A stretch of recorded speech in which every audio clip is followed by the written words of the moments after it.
नमो नमः छात्रों। आज विद्यालय से मैं निधि श्रीवास्तव एक बार फिर से संस्कृत की इस कक्षा में आपका स्वागत करती हूँ। छात्रों, पूर्व कक्षा में हम लोगों ने जननी तुल्य वत्सला के विषय में चर्चा की, अर्थात माता समान स्नेह वाली होती है। समान स्नेह अर्थात वो सभी से एक जैसा प्यार करती है, वो किसी को कम या किसी को ज्यादा प्यार नहीं करती, उसका प्यार हर किसी के लिए एक समान होता है।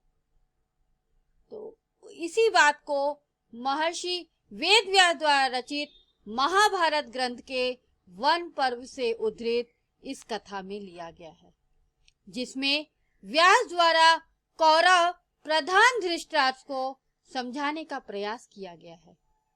प्रधान यानी बड़े धृतराष्ट्र को समझाने का प्रयास किया गया है कि तुम पिता हो और तुम्हें अपने पुत्रों के साथ अपने भतीजों के हित का ख्याल रखना है, यानी तुम्हारे लिए पुत्र और भतीजे एक समान होने चाहिए। भतीजे कौन? पांडव लोग। प्रस्तुत प्रसंग में गाय के मातृत्व की चर्चा करते हुए गौ माता सुरभि और इंद्र के माध्यम से यह बताया गया है कि माता के लिए सभी संतानें बराबर होती हैं। उसके हृदय में अपनी सभी संतानों के लिए समान स्नेह होता है। छात्रों, इस कथा में भी छात्रों एक किसान दो बैलों से अपना खेत जोता रहा था। तभी उसमें से एक बैल कमजोर है, जो वो हल चलाने व शीघ्र चलने से असमर्थ होकर पृथ्वी पर गिर जाता है। छात्रों, तो किसान उसे बहुत उठाने का प्रयास करता है और भूमि पर गिरे हुए दुखित बैल को देखकर माता सुरभि की आंखों में आंसू बहने लगते हैं। छात्रों, माता सुरभि जो है वो इंद्र भगवान की मतलब स्वर्ग की गाय हैं, और स्वर्ग में इंद्र भगवान और गाय के बीच में बातचीत होती है। इंद्र कहते हैं कि सुरभि, आपकी आंखों में आंसू क्यों आ रहे हैं? आप क्यों रो रही हैं? आपके दुख का कारण क्या है? तो सुरभि कहती है कि क्या आप नहीं देख रहे कि यह मेरा पुत्र किसान द्वारा पीड़ित किया जा रहा है, यानी बैल जो है वो सुरभि माँ का पुत्र है और वो किसान के द्वारा पीड़ित किया जा रहा है। अर्थात क्यों पीड़ित किया जा रहा है? क्योंकि वो जब चलने में असमर्थ था तो किसान जो है उसे जबरदस्ती धकेल रहा था और जबरदस्ती मार के उसको कोच के उसको आगे बढ़ा रहा था। इसलिए और इंद्र को हमारा दुख कहाँ से दिखेगा, क्योंकि उनके लिए तो राज सिंहासन है। सुरभि ऐसा उनको टोंट मारती है कि किसी इंद्र को हमारा दुख नहीं दिखेगा। इस बात को सुरभि माँ इंद्र भगवान से कहती है। उसके आगे की कथा में क्या होता है छात्रों, उसको जानने के लिए हम देखते हैं क्लास 10 संस्कृत पंचमा पाठा जननी तुल्य वत्सला का द्वितीय भाग। प्रस्तुत पाठ में गद्यांश और पद्यांश का हिंदी भाषा में अर्थ, अन्वय और संधि विच्छेद पर हमने प्रकाश डाला। छात्रों, यह गद्यांश भो से लेकर दुर्बला तक है। तो अभी ध्यान से देखिए छात्रों इस गद्यांश को। भो वासव कौन? इंद्र भगवान। भो वासव अर्थात हे इंद्र, पुत्रस्य दैन्यम दृष्ट्वा अहम रोदिमि। आपको मैंने पहले ही बताया छात्रों कि इंद्र भगवान उसके रोने का कारण पूछते हैं, तो वो बोल रही है पुत्रस्य दैन्यम दृष्ट्वा अहम रोदिमि, अर्थात पुत्र के दुख को देखकर मैं रोती हूँ। पुत्रस्य यानी पुत्र का, दैन्यम यानी दुख, दृष्टवा यानी देखकर, अहम यानी मैं, रोदिमि यानी रोती हूँ। तो हे इंद्र, मैं पुत्र का दुख देखकर मैं रोती हूँ। स दीन इति जाननम्बि कृषकः तम बहुधा पीड़यति। सह दीन यानी वह कमजोर है, इति यानी ऐसा, जाननम्बि यानी जानते हुए भी, जाननी प्लस अपि जानते हुए भी, कृषकः यानी किसान, तम यानी उसे, बहुधा यानी बहुत, पीड़यति यानी पीड़ित कर रहा है। तो किसान जान रहा है कि वो बैल कमजोर है, फिर भी उसको जानते हुए भी उसे बार बार पीड़ित कर रहा है। ठीक है छात्रों, नाउ आगे देखिए। सह कच्छ्रेण भार मुद्वहति इतरमिव धूरम वोढुम स न शक्नोति। ठीक है छात्रों,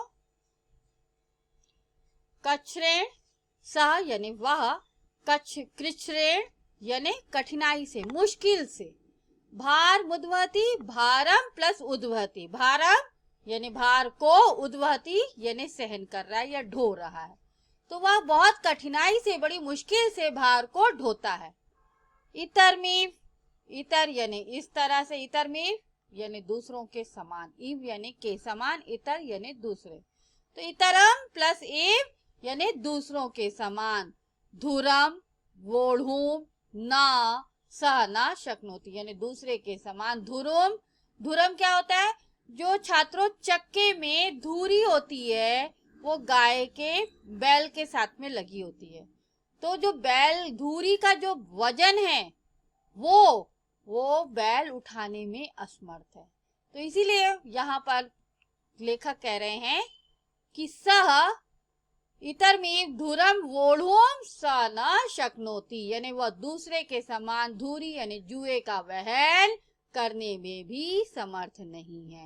यानी जो बैल का जो वजन है, जो धुरी है, जो हल चलाने वाला, जो जिसके साथ में वो लकड़ा लगा रहता है और उन लोग दोनों बंधे रहते हैं, तो वो धुरी उसको उठाने में असमर्थ है वो बैल। एतत् भवान पश्यति ना, एतत् यानी यह, भवान यानी आप, पश्यति ना यानी देख रहे हैं ना, इति प्रत्यवोचत, इति यानी इस प्रकार, प्रत्यवोचत यानी उसने उत्तर दिया, प्रति प्लस उवचत यानी उसने प्रति यानी उनको उत्तर दिया। तो इस प्रकार उन्होंने कहा कि ऐसा आप देख रहे हैं ना, इस प्रकार उसने उत्तर दिया। किसने? सुरभि ने। भद्रे नूनम सहस्राधिकेषु पुत्रेषु सत्स्वपि तो अस्मिन्नेव एतादृशं वात्सल्यं कथम इति इंद्रेण पृष्टा सुरभि प्रत्यवोचत। भद्रे यानी हे कल्याणी, यानी वो सुरभि जो है वो स्त्री है तो उसको कल्याणी का रूप दे रहे हैं। तो हे कल्याणी, नूनम यानी निश्चय ही, सहस्त्राधिकेषु, सहस्त्र यानी हजारों, अधिकेषु यानी अधिक, तो हजारों से भी अधिक, पुत्रेषु यानी पुत्र, सस्वपि सत्स्वपि तौ यानी होते हुए भी तुम्हारा, अस्मिन्नेव यानी इसी में ही, एतादृशम यानी इस प्रकार का, वात्सल्यम यानी स्नेह भाव या प्यार का भाव, कथम यानी क्यों है।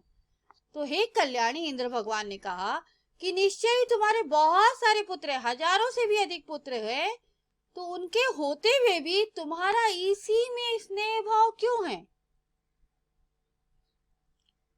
इति इंद्रेण पृष्ठा सुरभि प्रत्योचत, इति यानी इस प्रकार, इंद्रेण यानी इंद्र के द्वारा, पृष्ठा यानी पूछा गया, सुरभि प्रत्योचत यानी सुरभि उत्तर देती है। तो इस प्रकार इंद्र के पूछने पर सुरभि उत्तर देती है श्लोक के माध्यम से। देखिए क्या श्लोक है छात्रों। यदि पुत्र सहस्त्रम में सर्वत्र सममेव में दीनस्य तु सतः शक्र पुत्रस्याभ्याधिका कृपा। उसने क्या कहा? यदि पुत्र सहस्त्रम में सर्वत्र सममेव में दीनस्य तु सतः शक्र पुत्रस्याभ्याधिका कृपा। अन्वय छात्रों आपको मालूम है, श्लोक का सरलार्थ करने के लिए हमको सबसे पहले उसका अन्वय करना होता है, और अन्वय करने के लिए हमको श्लोक को देखना होता है। तो देखिए इसका श्लोक। श्लोक को करते समय, अन्वय को करते समय किन बातों का ध्यान रखना है छात्रों? आपको मैंने पिछली कक्षा में बताया था, कर्ता, कर्म, क्रिया और उनके विशेषणों को उनकी अन्य विभक्तियों के साथ एक ही क्रम में नियोजन करना।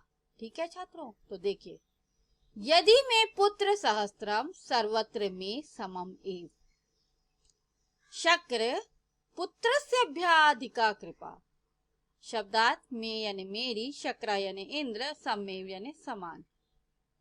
तो आइए हमको सलाद जानने के लिए हमको उसका अन्वय को ही देखना है। तो यदि में, तो सुरभि कह रही है कि यदि में यानी यदि मेरा या मेरी पुत्र सहस्त्रम यानी 1000 पुत्र हो, सर्वत्र में सममेव सभी मेरे लिए समान ही हैं। सर्वत्र यानी सभी, में यानी मेरे लिए, समम यानी बराबर, एक समान, एव यानी ही। तो यदि मेरे 1000 पुत्र हैं तो भी सब कोई एक समान ही है। एव यानी ही। शक्र, हे इंद्र, पुत्रस्याभ्याधिका कृपा, हे इंद्र कमजोर पुत्र पर, कमजोर और पीड़ित पुत्र के होते हुए भी उस पर अधिक कृपा होती है। ठीक है, तो उसने क्या बोला छात्रों कि यदि में पुत्र सहस्त्रम सर्वत्र में समम एव, शक्र दीनस्य पुत्र तु सका, दीनस्य पुत्र सुतः तु अभ्यधिका कृपा। दीनस्य पुत्र यानी कमजोर पुत्र, सुतः यानी पुत्र, दीनस्य यानी पीड़ित, दुखी, कमजोर पुत्र, और कमजोर और पीड़ित पुत्र के होते हुए तू यानी तो, पुत्रस्य अभ्याधिका यानी उस पर अधिक कृपा हमेशा होती है। ऐसा उसने बताया। क्या बोला कि यदि मेरे 1000 पुत्र भी होंगे तो भी मेरे लिए सभी समान हैं। हे इंद्र, कमजोर और पीड़ित पुत्र के होते हुए उस पर ही मेरी अधिक कृपा होती है। नौ आगे देखिए। बहुन्य पत्यानि में संतिति सत्यम तथाप्य अहम ते अस्मिन् एतस्मिन् पुत्रे विशिष्य आत्मवेदनाम नु भवामि यतो ही अन्यमन्येभ्यो दुर्बलः। तो बहुनी पत्यानि, बहुनी धन अपत्यानि संधि हो रही है। में यानी मेरी, संतिति यानी संतानें, सत्यम यानी सच में। तो सत्य है मेरी बहुत सारी संतानें हैं, तथापि तो भी, अहम एतस्मिन संधि हो रही है यहाँ पे, सब तोड़ दीजिए, तथा प्लस अपि प्लस अहम प्लस एतस्मिन, तो भी मैं पुत्रे यानी इस पुत्र में, एतस्मिन यानी इस, पुत्रे यानी पुत्र में, विशिष्य यानी खास करके, आत्मवेदना यानी अपनी वेदना, अनुभवामी यानी अनुभव करती हूँ।